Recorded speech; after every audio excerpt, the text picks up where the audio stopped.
가보지 않은 4월 개학입니다. 수능은 도대체 언제일까요? 그리고 지금 학원들은 어떻게 해야 하는 걸까요? 그 내용 좀 다뤄보겠습니다. 첫 번째 기사입니다. 고3들 재수생만 유리한데 안개 속 수능 일정에 촉각 곤두섰다. 지금 개학이 5주입니다. 한 달 넘게 지금 미뤄진 거잖아요. 그럼 수업이 안 됐어요. 그 사이에. 그렇다면은 여기 있어. 3차 개학 연기로 수업 결손이 시작된다. 자, 그리고 일정이 다 미뤄지면 수능 일정도 연기 가능성이 있다. 수업 차질로 고3이 불리한 거 아니냐? 재수생만 좋은 거 아니냐? 뭐 이런 겁니다. 재수생은 이미 거쳐갔으니까요. 그리고 또 한겨울에 수능을 치를 수도 있다. 이것도 부담이다. 여러 가지 얘기가 있는데 교육부는 일단 개학일이 확정되면 수능 일정에 대해서 발표를 하겠다는 입장입니다. 결국 지금 고민하고 있다는 거죠. 어떻게 할까. 여러 가지 지금 문제점들이 발생을 하게 됐습니다. 자, 이런 상황인데 우선 여기서요. 이 상황에서 지금 학생들이 학교 안 가잖아요. 그럼 집에만 머물고 있는다. 그게 아닙니다. 많은 학생들이. 학원을 갑니다. 지금요. 다음 기사 보시죠. 학원들이 이런 얘기합니다. 휴원 더는 못 버틴다. 강남 학원 83%가 문 열었다. 그럼 많은 사람들이 그럽니다. 지금 코로나19 확산 걱정 때문에 학교를 쉬고 있는데 그럼 학생들이 다 학원 가 있는 거다. 그럼 이게 무슨 효과가 있는 거냐 도대체. 이런 얘기가 또 나오는 겁니다. 그런데요. 학원들은 이렇게 얘기합니다. 장기 휴원으로 이게 폐업 위기다 지금. 한 달 넘게 쉬면 못 버틴다는 거죠. 정부 지원 대상 업종에도 빠져 있습니다. 교육부는 그러나 일단 개학까지 휴원하라 이런 얘기입니다. 자, 여기서요. 어제 교육당국이 한 얘기가 있습니다. 들어보겠습니다. 정부는 전국의 유치원과 어린이집, 초, 중, 고등학교와 특수학교의 개학일을 당초 3월 23일에서 4월 6일로 2주 더 추가 연기하겠습니다. 이러한 결정은 우리 아이들의 건강과 안전을 최우선으로 판단한 것입니다. 학업 결손을 걱정하는 많은 고3 학생들과 학부모님들의 마음에 깊이 공감하며 교육부가 여러 대안을 검토하고 있다는 말씀을 드립니다. 교육부는 실현 가능한 대입 일정 조정안을 검토하고 있습니다. 자, 학원들이요. 처음에 이런 개학이 연기됐을 때 첫 주차, 2주차 정도까지는 많이 문을 닫았습니다. 그런데 이제 못 버티는 거죠. 여기 보시면 서울 쪽, 그다음에 이쪽 강남인데 여기 보면 학원 휴원율이 있는데 내려가고 있죠. 그러니까 다들 문을 점차 열고 있는 겁니다. 못 버티고요. 그리고 학부모나 학생들도 요구를 하게 되는 겁니다. 계속 공부를 못 하니까 지금 학원이라도 열어달라 공부하게. 그럼 이런 상황인데요. 주원규 교수님, 네. 이거 어떻게 해야 되죠?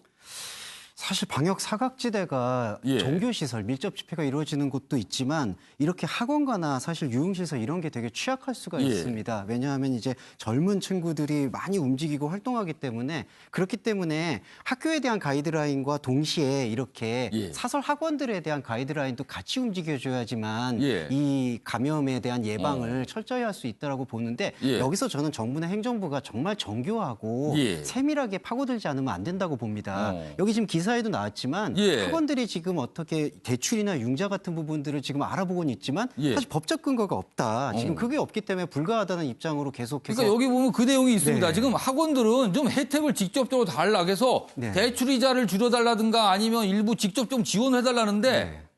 법적 근거가 없다. 학원은 이런 대상에서 빠져 있는 겁니다. 네, 그래서 지금 맞습니다. 안 된다는 거예요. 그러니까 개학일에 예. 대한 연기나 수능에 대한 그런 어떤 민감한 부분도 고려함과 동시에 그 감염에 대한 우려를 막기 위해서는 그러면 사설 학원들에 대한 문제까지 미리 생각을 하면서 접근을 했어야 되는데 예. 이런 부분에 대해서 약간 우왕좌왕하는 모습에 대해서 좀 아쉬움이 크고요. 예. 더욱 말씀드리면은 사실 형평성의 문제도 있습니다. 이 수능 일정이 연기가 됐을 때 하는 예. 그 학생부 마감일 그다음에 수업 일수, 수업 예. 시수 이런 부분에 대해서 사실은 제일 민감한 고3 학생들이 예. 어떻게 이거를 대처해야 될지는 되게 혼돈스럽고요. 더욱이 정시가 이번에 또 강화되고 있는 예. 이 마당에 어떻게 이 부분에 대한 가이드라인을 정확하게 제시하는 정부나 행정부, 교육부의 역할이 필요하다고 봅니다. 물론 정부는 사교육을 줄인다고 하지만 이 사교육은 엄연한 현실이거든요. 지금요.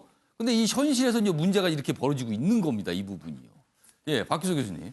저는 이게 뭐 이제 사교육 문제를 떠나서 예. 제가 최근에도 이제 우려하는 얘기를 다른 데도 전했는데 지금 이 학원의 문제를 떠나서 우리가 지금 이제 국민들이 사회적 거리두기에 대한 피로도가 굉장히 쌓여 있습니다. 그래서 이거는 그냥 하지 말라 국민이 방역의 주체라고 얘기할 게 아니라 예. 이게 비용으로 행동을 그렇게 하지 않도록 해소할 수 있는 비용이 필요합니다. 그래서 그 비용은 공평하게 나누어져야 되는 거고요. 그래서 사회적 거리두기를 유지하기 위한 유지 비용이 공평하게 쓰여야 된다. 예. 왜냐하면 지금 그거를 개인들한테, 기업들한테, 또 학원들한테 맡기면 학원 같은 경우에 예를 들면 학원은 학원에서 어차피 먹고 살아야 예. 되기 때문에 가르치는 선생님과 예. 니즈와 학생들의 예. 욕구가 딱 맞아떨어지기 때문에 저런 게 뭐 법적인 문제를 떠나서 공평하게 사회적 거리를 지금 이제 계약을 우리가 연기하는 것도 사회적 거리두기를 예. 공평하게 연장하자는 차원이지 않습니까? 예. 그런 측면에서 사회적 거리두기 유지 비용이 공평하게 정의적으로 배분돼야 된다 이 생각을 해봅니다. 아무튼 이 부분도 이게 또 사실은 좀 많은 이거 사실 학부모들도 고민거리입니다. 아이를 학원에 보내야 될 것이냐 말아야 될 것이냐. 이 또 고민에 빠지게 되는 겁니다. 여기서요. 알겠습니다. 다음은 우리나라 진단 키트 전 세계에서 굉장히 호평을 받고 있죠. 우리나라 진단 방식도 다음 기사 있습니다. 보시죠. 이 기사가 그 앞에 기사를 넘겨주세요. 네. 우리나라 진단 키트도 뭐 많은 나라도 찾고 있고요. 우리나라 방식도 좀 도입하는 곳이 많습니다.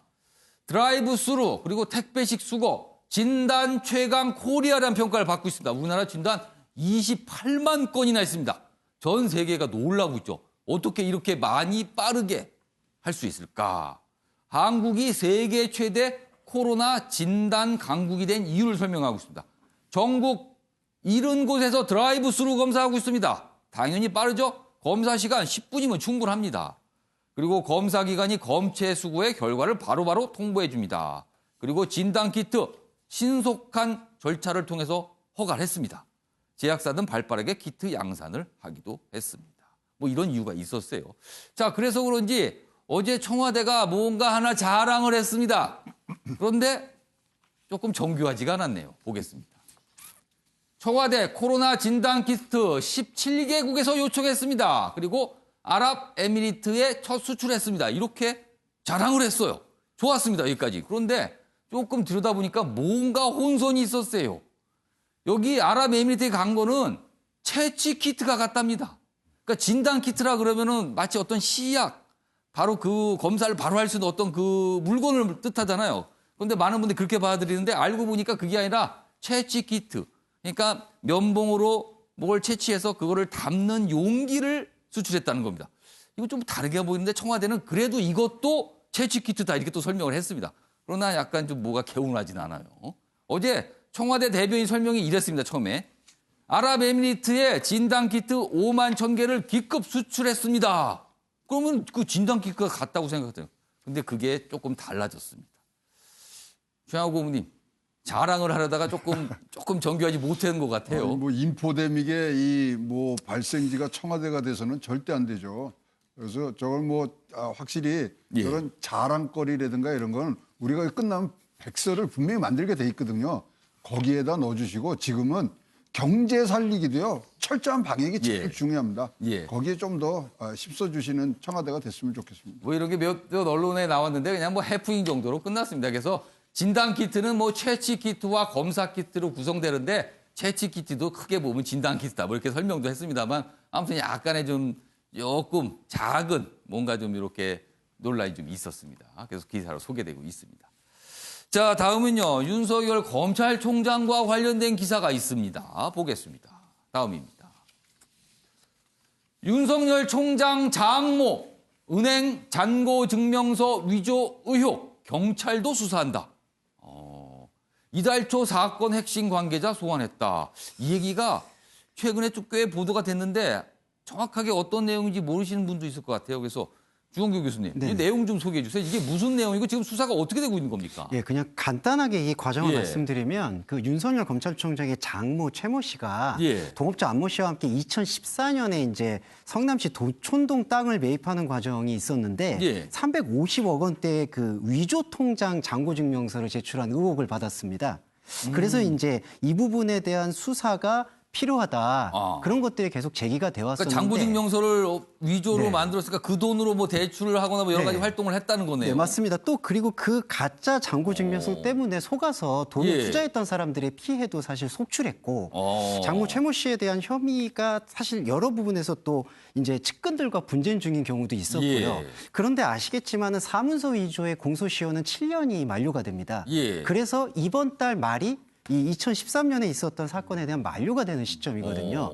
그리고 또 하나는 예. 이렇게 통장 잔고 증명서를 만들어주는데 기여했던 김모 씨라는 사람이 예. 윤석열 총장의 아내 김건희 씨가 운영하는 전시기획사의 감사로 재직 중이었기 때문에 아. 이것이 가족 의혹이 아니겠느냐라는 예. 의혹이 제시됨과 동시에 예. 2013년도에 발생된 사건이 공소시효가 다 지날 때까지 검찰 조사가 미온적으로 이루어지지 않았느냐. 그래서 사실은 요번에 서울경찰청 지능범죄수사대에서는 올해 1월에 경찰도 이 사건의 수사에 나서기 시작했고요. 그리고 이번 달에만 이제 검찰에서도 수사가 진행 중인 것으로 보아서 그럼 검찰과 경찰 지금 다 동시에 수사가 진행되는 네, 겁니까? 맞습니다. 그래서 이제 이게 사실 정서적 균형에 대한 이제 의혹이 제기가 되는 게 예. 윤석열 총장이 사실 작년부터 예. 조국과 그 예. 조국 그 전 장관의 부인인 정겸식 교수에 대한 가족 의혹은 그렇게 철저히 수사했으면서 자신의 가족 그 수사에 대해서는 미온적이지 않았느냐. 예. 하지만 윤석열 총장의 말은 예. 이 사건에 대해서 어디에 배치됐는지 이첩됐는지도 모른다. 나는 이것과 전혀 관계가 없다라고 얘기를 했지만 예. 이런 측면에서는 조금 의혹을 해명하기 위해서는 예. 그리고 윤석열 총장이 지금 계속해서 드라이브를 걸고 있었던 수사에 대한 정당성을 입증하기 위해서라도 예. 이 사건에 대해서는 조금 더 명확하고 신속하게 처리하는 게 좋다고 봅니다. 최영 고문님은 어떻게 보세요? 이게 좀 수사 진행 중이라서 아직까지 뭐 명확하게 지금 나온 건 없습니다만 뭔가 진행은 되고 있습니다, 수사가요. 아니 그래서 뭐 총장께서 이거 좋은 기회죠. 예. 자기의 결백함을 얘기하든가 예. 범죄가 있으면 범죄에 대해서 벌여할 수 있는 그런 자기에게 주어진 저는 기회라고 봅니다. 그래서 예. 요번에 소명을 잘 하셔서 예. 떳떳하게 검찰총장으로서 지금 할 일들이 너무 많지 않습니까? 거기서의 소신과 확고성을 확보해 주시길 바라겠습니다. 예, 정우가 실장님 어떻게 보셨어요? 이게 사실은 지난 연말에 문제가 됐는데 지금까지 검찰에서는 수사를 하지 않았다는 거죠. 그러니까 오히려 뭐 경찰도가 아니라 경찰이 먼저 수사를 했고 예. 지금 검찰의 움직임은 일부 언론에서 문제 제기를 한 이후에 했다는 거죠. 그러니까 왜 그동안 침묵했느냐는 지금 문제 제기를 하고 있는 것이거든요. 예. 뭐 윤 총장과의 관여 여부는 뭐 그거는 알 수도 없고 윤 총장은 전혀 본인과는 관계없는 일이라고 선을 긋기 때문에 예. 지금 국민들의 관심사는 과연 제대로 된 수사를 할 수 있느냐 검찰이 하고 있는 것이냐 이 부분에 대한 질문을 던지는 것이죠. 아무튼 뭐 요 보도가 좀 심심치 않게 계속 나오고 있어요. 그래서 좀 오늘도 뭐 한국일보 기사를 좀 소개해 드렸습니다. 자, 뭐 숨가쁘게 달려왔습니다. 아침의 매일용제 오늘은 여기서 마치겠습니다. 시청해 주신 여러분 고맙습니다.